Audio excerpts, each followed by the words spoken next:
Hi friends, எல்லோருக்கும் வணக்கம். எல்லோரும் எப்படி இருக்கீங்க? இன்றைக்கி ஒரு புது கதை தான் பார்க்க போகிறோம். அதுக்கு முன்னாடி நீங்கள் செய்ய வேண்டிய விஷயம் என்ன அப்படின்னு கேட்டிங்கன்னா, மறக்காமல் நம்ம சேனலை சப்ஸ்கிரைப் பண்ணிக்கோங்க.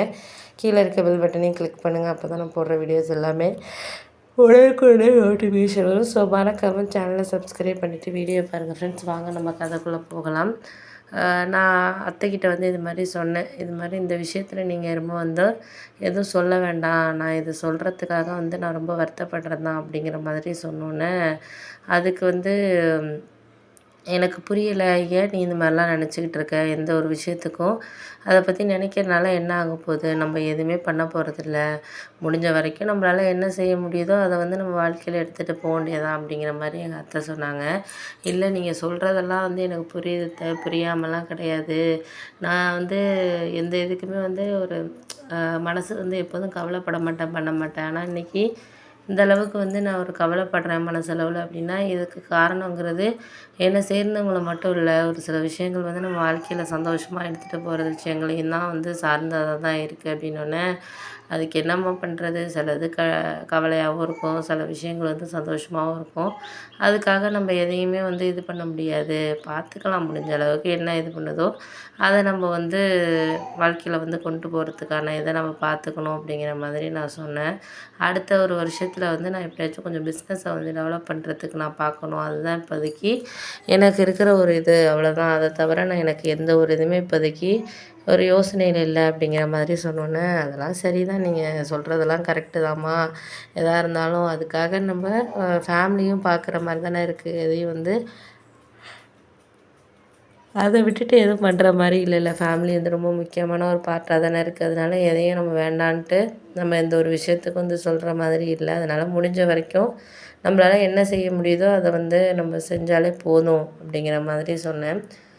அதுக்கு அடுத்த நாள் வந்து எனக்கு கொஞ்சம் டவுட்டாகவே இருந்துச்சு. சரி, நம்மளுக்கு இந்த அம்மாவும் சரி, அப்பாவும் சரி, அவங்க கஷ்டப்பட்டு தான் நம்மளை இந்த இடத்துக்கு கொண்டு வந்திருக்காங்க. அப்படிங்கிறப்ப அவங்க எவ்வளோ வந்து ஒரு சில விஷயங்கள வந்து கஷ்டப்பட்டு தான் கொண்டு வந்திருக்காங்க. அப்படி இருக்கிறப்ப நம்ம ஏன் வந்து இதையும் அதையும் வந்து போட்டு குழப்பிக்கிட்டு நம்ம தேவையில்லாத விஷயங்கள வந்து இது பண்ணிக்கணும். அதெல்லாம் யோசிக்கக்கூடாது. முடிஞ்ச அளவுக்கு நம்ம கொஞ்சம் பொறுமையாக எதையா இருந்தாலும் வந்து சந்தர்ப்பத்தை வந்து யூஸ் பண்ணிக்கிட்டு வாழ்க்கையில் வந்து கொண்டு போனனாலே போதும் அப்படிங்கிற மாதிரி இருந்தது. அதனால் நான் யாருக்கிட்டேயும் எதை பற்றியும் பேசிக்கல. இனிமேல் நீங்கள் அதை பற்றி பேசுகிறதா இருக்கட்டும், எந்த ஒரு விஷயமா இது பண்ணுறதா இருந்தாலும் பார்ப்போம் அப்படிங்கிற மாதிரி நான் யோசிச்சுட்டு இருந்தேன். அதனால் வந்து நான் சொல்லலை. இதுக்கப்புறம் வந்து எது சொல்லணும் அப்படிங்கிறத நம்ம யோசிக்க வேண்டாம், பார்த்துக்கலாம் அப்படிங்கிற மாதிரி நான் யோசிச்சுட்டு சொல்லிக்கிட்டு இருந்தேன். அதுக்கு எங்கள் அம்மா உடனே சொன்னாங்க, எதையுமே நீ முயற்சியை வந்து கைவிட்றாதம்மா. ஏன்னா வந்து எந்த ஒரு விஷயத்துக்கும் முயற்சி தான். அதனால் நீ வந்து இது சரியில்லை, அது சரியில்லைன்னு சொல்லிட்டு நீ இது பண்ணிகிட்டு இருக்க வேண்டாம் அப்படிங்கிற மாதிரி சொன்னோன்னே, சரிம்மா, நான் வந்து நான் இனிமேல் எதுவும் வந்து இது பண்ணல. நான் கண்டிப்பாக வந்து முயற்சி பண்ணுறேன். முயற்சி பண்ணால் கண்டிப்பாக முடியாத விஷயம்னு ஒன்றுமே கிடையாது. கண்டிப்பாக நான் முயற்சி பண்ணுறேன். அந்த விஷயத்துக்காக நான் வந்து யாரையும் வந்து இனிமேல் இது பண்ண போகிறதில்ல. அவங்கவங்க சரியில்லைன்னு சொல்லிட்டு நம்மளை ஏமாற்றிக்கிட்டு தான் வாழ்க்கையை போயிட்டுருக்கேன் அப்படிங்கிற மாதிரி சொன்னோன்னே, சரி சரிதான், நீ ஒன்றும் கவலைப்படாதம்மா, எல்லாம் சரியாயிடும். இந்த நேரத்துக்கு இது வந்து கரெக்டாக இருக்குது அப்படின்னு சொல்லிட்டு நம்ம நினைக்கிறோம். அது அது போக போக அந்தந்த விஷயத்தில் அது அதுக்கான இதுங்கிறது நமக்கு கிடைக்காம இருக்காது அப்படிங்கிற மாதிரி சொன்னோன்னே, ஆமாம், இது வந்து புரியாத மாதிரி தான் இருக்குது வாழ்க்கையில் அப்படிங்கிற மாதிரி எங்கள் அம்மா சொன்னாங்க. அதுக்கப்புறம் மாமா வீட்டிலேருந்து மாமா பையனுக்கு கல்யாணத்துக்கு வந்து பத்திரிக்கை வைக்கிறதுக்காக வந்தாங்க. அம்மாவுக்கு என்னென்னா, எனக்கு வந்து கல்யாணம் இன்னும் ஆகலை. நான் இன்னுமே வந்து பிஸ்னஸ் அது இதுன்னு போயிட்டுருக்கேன். இன்னுமே ஒரு பையனை பார்த்து நல்ல ஒரு ஃபேமிலியை நம்ம அமைச்சு கொடுக்க முடியல அப்படின்னு சொல்லிட்டு, அதுவும் வந்து எங்கள் மாமியெல்லாம் வந்து என்ன இன்னுமே வந்து கல்யாணம் பண்ணாமல் வச்சுருக்கீங்க அப்படி இப்படின்னு சொல்லிட்டு ஒரு மாதிரி பேசினாங்க.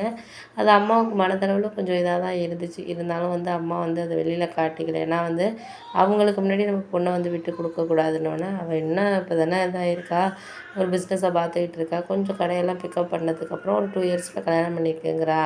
அதெல்லாம் பையன்லாம் நிறைய இடத்துல வந்து கேட்குறாங்க, கேட்காமலாம் இல்லை அப்படி இப்படின்னு சொல்லிட்டு எங்கள் அம்மா சமாளித்தாங்க.